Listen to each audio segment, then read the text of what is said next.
I think shadowing is very important up until a certain point because you can only watch and learn for so long. There has to come a point where you need to actually be doing the work to actually, fully understand it.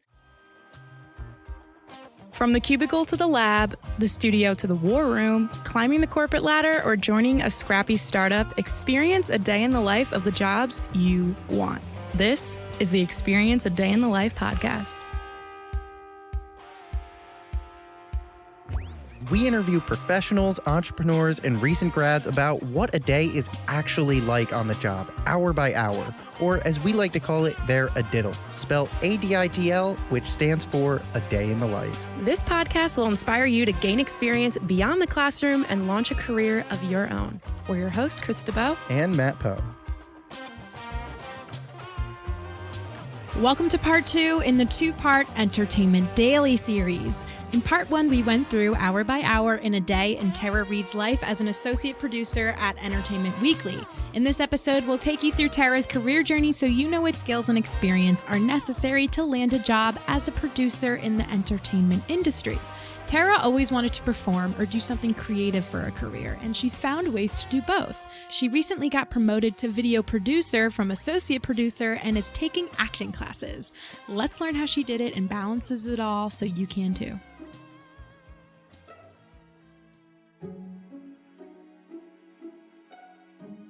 When the time came around to choose a college and a major, Tara told us that she had no direction. She did know one thing for sure. She wanted to venture out from her home state, New Jersey. She ended up choosing Towson University in Maryland for her first few semesters studying mass communications and media before transferring out and enrolling at Rutgers University. She told us she transferred because she didn't really find the sense of community she yearned for in a college experience. I think I liked that it was journalism and media studies and not just journalism because I'm not so interested in the writing aspect of journalism as I am the media side. So that's kind of what attracted to me, the major. I had heard a lot of really good things about the program, as I'm sure you know. So that's kind of like where I started. I was like, okay, this makes sense. Like, let's see where I can go from here. Let's talk about these minors too, because philosophy and digital filmmaking, right? Right. So yeah, journalism and media studies was my major, and I kind of knew that at first. And then I remember taking a documentary filmmaking class that filled a core writing requirement. And that's where I was introduced to a lot of like film students because they were completing their like film certificate requirements. And I was like, what are you guys talking about? Film certificate? Like, what does that mean? And then I was like, oh, that's really cool. And I really liked what we were learning in the documentary filmmaking class. And then for philosophy, I think it was a similar situation where I took a logic class that filled a math requirement, and I liked just being in a class and talking about different ideas and writing papers about those things and not having, I feel like a lot of people hate not having a concrete answer about something, but I really like that because it's just so open-ended. And that can transfer over to media, right? Like there's no right way to do things and you have to be okay with that in producing and all of that because exactly. Your idea, you can think it's the best in the world, but at the end of the day, like your very high up boss or your audience is going to make that decision. So exactly. That's a really good comparison between producing and philosophy because so many people can have one idea, but then there could be another group of people who think something completely different, and who's to say who's right or wrong. Let's talk about internships. Tara gained a ton of media experience in undergrad. Her first was with Good Fella Media as an editorial and social media intern. There, she wrote articles about music, hip-hop and R&B artists, to be exact. In that role, she learned a lot about WordPress, which is the CMS of choice for a lot of websites. Next, Tara scored an internship at Rutgers today as a videographer. The media outlet shares stories about Rutgers students and campus life, and she joined to help shoot and edit videos. Me and my coworker would basically go around to different campuses and just interview students about random things happening that day, whether it was specific to Rutgers or maybe just in the news in general. And we would just get their feedback on different things and then head back to the office and edit it together. And so that was the first time, I guess, I learned how to really do anything with a camera or use an editing program. I feel like that's the most like easiest and most comfortable way to get the experience that you want before entering some sort of company like outside of your university. I found it very comforting to still like be on campus where I'm like going to class in a few hours and then like my job is here for like these few hours. So it's like accessible, it's a comfortable situation, and I feel like it's a good place to like start where you're learning these things that you want to do in the future. Another experience on campus she had was with Rutgers Around the World, where Tara was an on-camera reporter and voiceover artist. She would read off a teleprompter discussing what study abroad opportunities there were at Rutgers. She would also record voiceovers explaining in more depth about these opportunities, and her voice would be used in the final product over the B-roll, aka the supporting topical footage.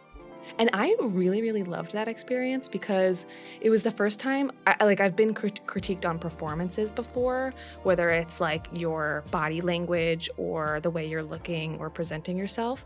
But that was the first time I was critiqued on the way my voice sounded and like the intonations that you would do with your voice. So I found that really interesting. They're like, you keep going like up at the end of each sentence or like down at the, or like trailing off at the end of each sentence, like something like that. Mm-hmm. Yeah, I really liked like thinking about that and trying to like correct that for the next go around. The biggest tip biggest like correction I was given was slow down, be calm while you're speaking, and really put like the consonants at the end of each sentence, kind of like that, just to speak as clearly as possible. She then was a script reader at a production company in New York City. There, she was supposed to go through scripts the producers hadn't gone through yet and help decide which ones were worth pursuing or not. Sounds cool, right? She went in with really high expectations, but it ended up not being the experience she was promised. This is a common issue at internships. I think over the whole summer that I was interning there, I think I read one script. Wow. Yeah, and I don't know if that meant they just like weren't getting a lot of submissions or they just forgot I was there. I'm not really too sure. But I ended up depositing a lot of checks to different banks around the city. So for this particular company, looking back at it, I feel like they had a very low budget and not a lot of people working for them and probably not enough resources to be able to like delegate responsibilities as they should. And I realize that now, but at the time it was just pure frustration. And so I would just at first just kind of like gently keep reminding me like, hey, I'm still here if you need me to do this. Like, hey, like I really love doing this kind of thing. Like, is there any opportunities like that? Or like, where can I help here, and there? And once that kind of gets old and gets a little tired, if you still aren't getting any, tangible response or like tangible outcome, I had like a sit down conversation with the person that I was reporting to and just kind of said like, hey, this isn't what I signed up for. And I'm just wondering if I can have something that is close to the experience that was first advertised for this position. And you called for that meeting? Yes. And this was also an unpaid internship. So I'm like paying to commute into the city, coming back to New Jersey, spending all this money on bus fare, and then coming back with not only like less money in my pocket, but like still no more experience than I had the day before. So I think I remember my mom kind of like urging me to step up and say something because she could see like the effort I was putting into something and not getting anything out of. Were you nervous? Oh, absolutely. Yeah, like pacing outside for a little while. But the person I reported to was a woman who was pretty young, and I feel like that kind of like took the edge off a bit. So after that, I actually, still no script reading, but I got to sit in on an audition. So it was like me and the casting director auditioning someone for a role, and I got to be, actually I was reading script. I was reading the other person's lines for that actor in the audition. And that was kind of fun to like be on like that side of things and talk with a casting director, like, oh, he was good or he was good. That person stinked. So yeah, that's kind of what came out of speaking up. She was then a videographer for the Rutgers Marketing and Communications Department, filming events around campus. One of the projects she worked on while she was there was a video with the Rutgers chapter of the National No More campaign, an organization meant to drive awareness and break down the barriers of stigma, silence, and shame associated with domestic violence and sexual assault.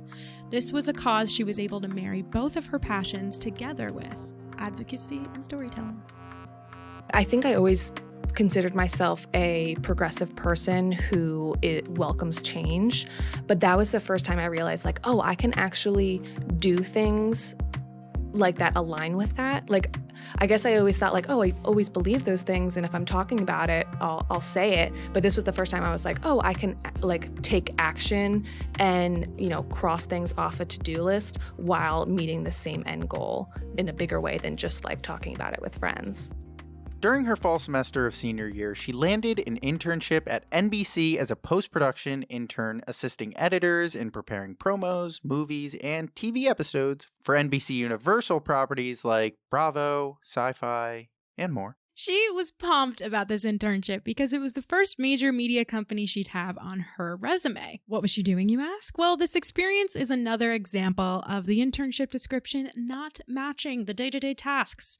But first, let's learn what this internship was supposed to entail. You're making sure that like the logo is in the right place, or the bug is in the right place, or there's no like frames of black anywhere, or there's no one cursing in it, there's no nudity in it. And it would go up on their television networks, and people would have to like schedule when they're going up and all that kind of thing. So I got a little taste of all of that. I wasn't necessarily the person hands-on touching and making all those decisions. A lot of the like first half of this internship was me kind of sitting down and learning from other people as they were working. So I remember sitting with a different person every day that I was there, whether it was someone who was focused on color correction or someone who was focused on the sound on the video. And I would basically just like sit there and learn from them as they did their job. How important was that experience for you, just shadowing people? I think shadowing is very important up until a certain point, because you can only watch and learn for so long. There has to come a point where you need to actually be doing the work to actually, you know, fully understand it. So there was a point in this internship where I, again, reached out to my manager just to kind of clarify like what my intentions here were, like what their intentions for me were and what my intentions were for the internship, because I felt like I wasn't getting everything out of it that I thought I would. And my manager actually explained to me that in the past they had dedicated resources to an intern, but essentially had them doing kind of those typical intern admin tasks where it's like running to get coffee or like taking meeting notes or whatever it is. And so they had a specific initiative for this semester of interns to just learn and like not do anything other than that. So that was the reasoning behind it. And I was like, that's really wonderful that I'm not running to get coffee. Like, thank you so much. But I don't think you've quite hit the nail on the head. Right. And with but like that what an internship feedback's should be. helpful for them, you know? So like, it's awesome that you spoke up again. Yeah. Were you nervous on how you were going to be perceived by the hiring manager or the HR manager being at a bigger company? Definitely. I remember that the specific action I took for this instance was writing out an email to my manager, because another thing that was kind of holding me back was he was so incredibly busy. I think he was like the director of post-production. I don't remember his exact title, but he was in meetings from like 9 to 6. So I never really saw him throughout the day. So even if I wanted to say it in person, I don't think I would have had a window to. So you would prefer to say it in person, and you would advise to say it in person? I would advise to, but I was just definitely scared to. So I was also like, okay, I'll just send this email. I hear you. Yeah. So I wrote out an email, and I remember like revising it and having people read over it for like days and days and days. And then finally I was like, okay, like I'm going to do it. I'm going to send it. And he was very responsive, very helpful, very encouraging. And from there, he set up a meeting. And I remember it being me, him, 2 other like higher up people. And there was actually 1 other intern doing like similar things to me. And we just had a conversation about what we had done thus far, what we want to do for the latter half of our internship, what their jobs are like, what we want to get out of it, what we want to know about NBC in general. And it was really, really great. It was a very productive meeting. And things changed after that. She was placed on a team that was responsible for watching somewhat final cuts of episodes before they aired and checked for nudity and cursing. From there, she moved on to a digital video internship with CNBC that was much more her speed in terms of the job description. But while she was juggling her last year of school and these internships, she was interviewing for fellowships post-graduation. After months and months of applying and interviewing, she made it to one of the final rounds for a comms position in Nepal, which made the possibility of it happening that much more real. So I was really attracted to the Princeton in Asia Fellowship because I wanted to have an opportunity post-graduation where I could travel and just immerse myself in a different culture other than my own. And it didn't necessarily matter to me what I'd be doing there. I just knew that I wanted to experience something very, very different for at least a year and then kind of figure out my career from there.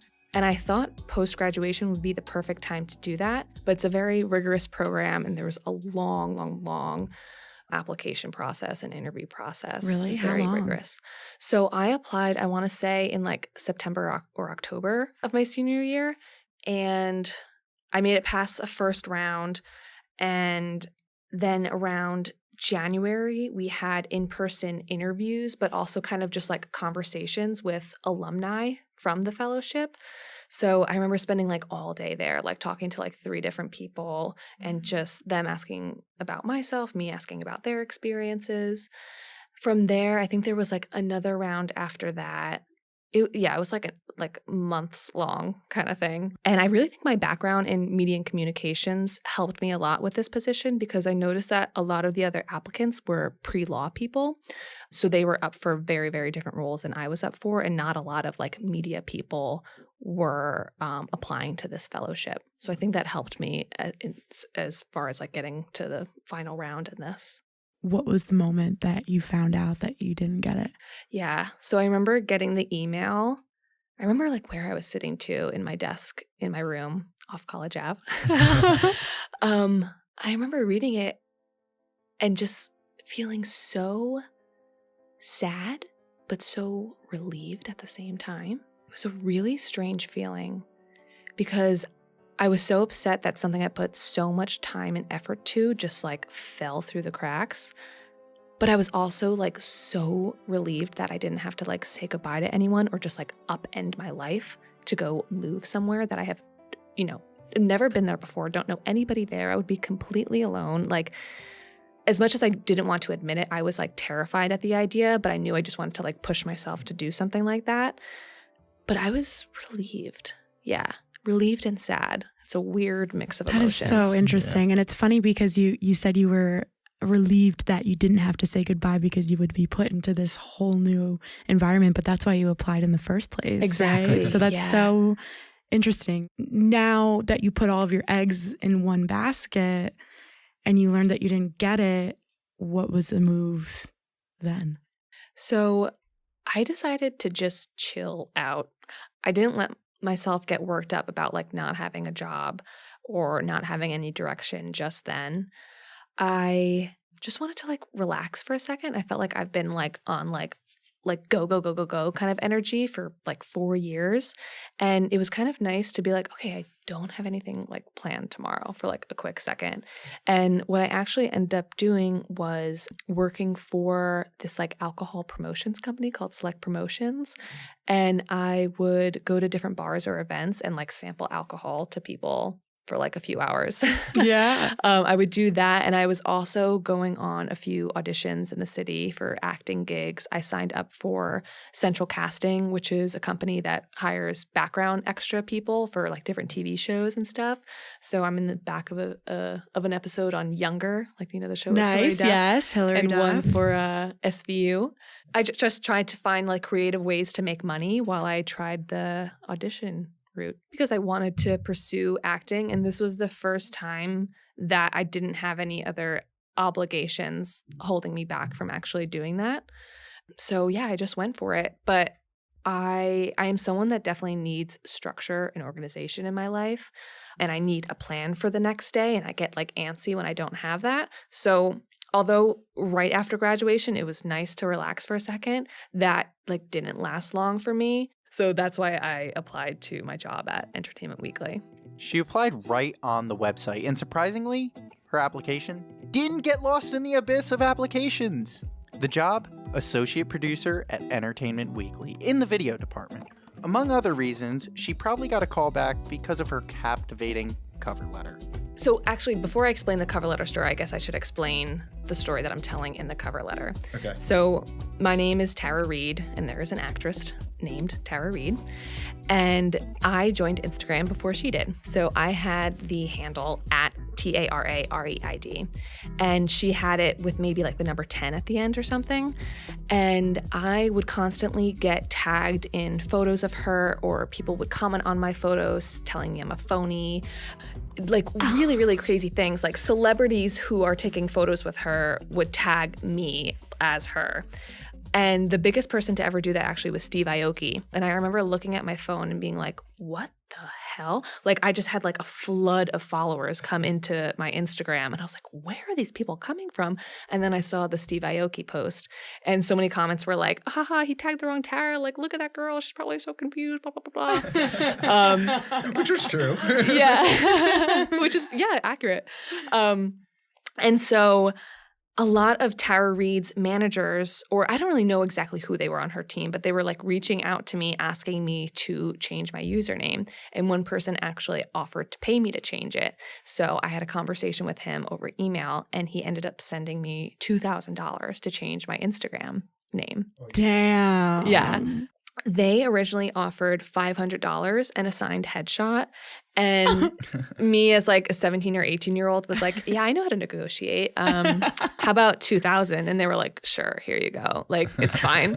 And now Do when you I wish tell— you asked for more? Yes. Every time I tell this story, they're like, why didn't you ask for more money? I was like, I didn't know what money was. Like, I didn't understand. That's awesome, though. Oh yeah. But I was very happy with that $2,000. So now what's your Instagram handle for?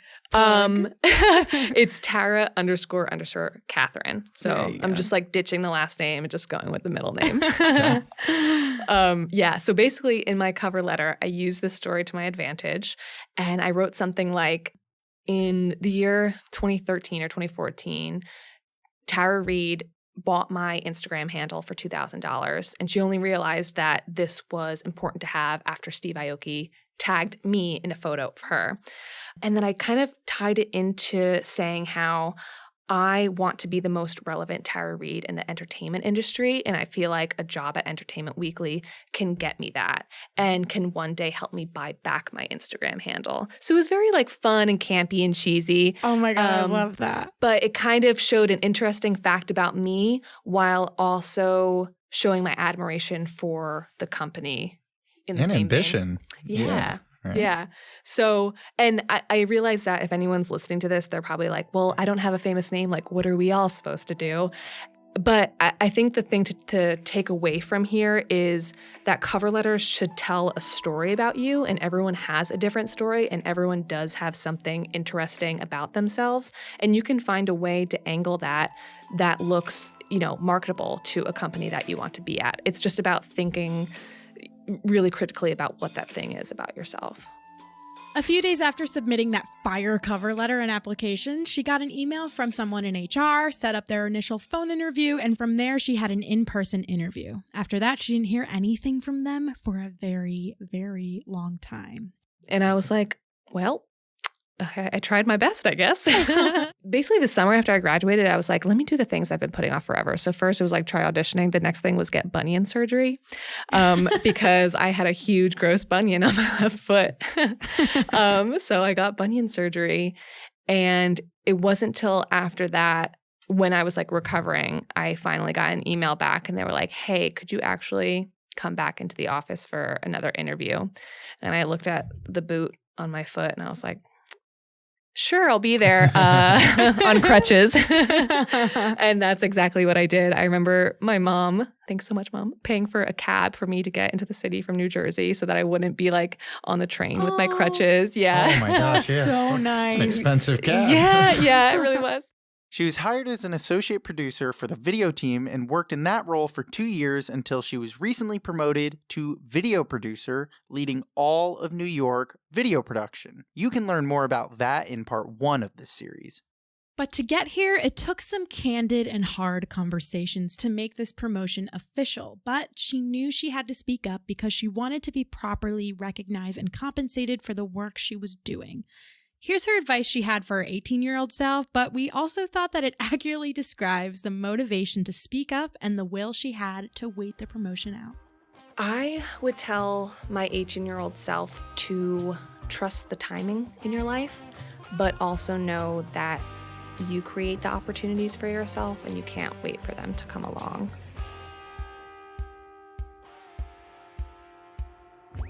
That wraps up part 2 in the Entertainment Daily series. Huge thanks to Tara Reid for sharing her wisdom throughout this Experience a Day in the Life series. If you haven't already, be sure to listen to part 1 in this series to experience a day in the life of a video producer at Entertainment Weekly.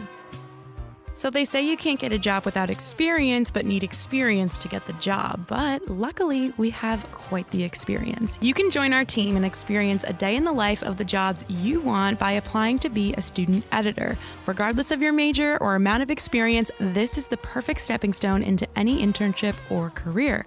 Find more info and sign up at xadiddle.com/students. That's xaditl.com/students.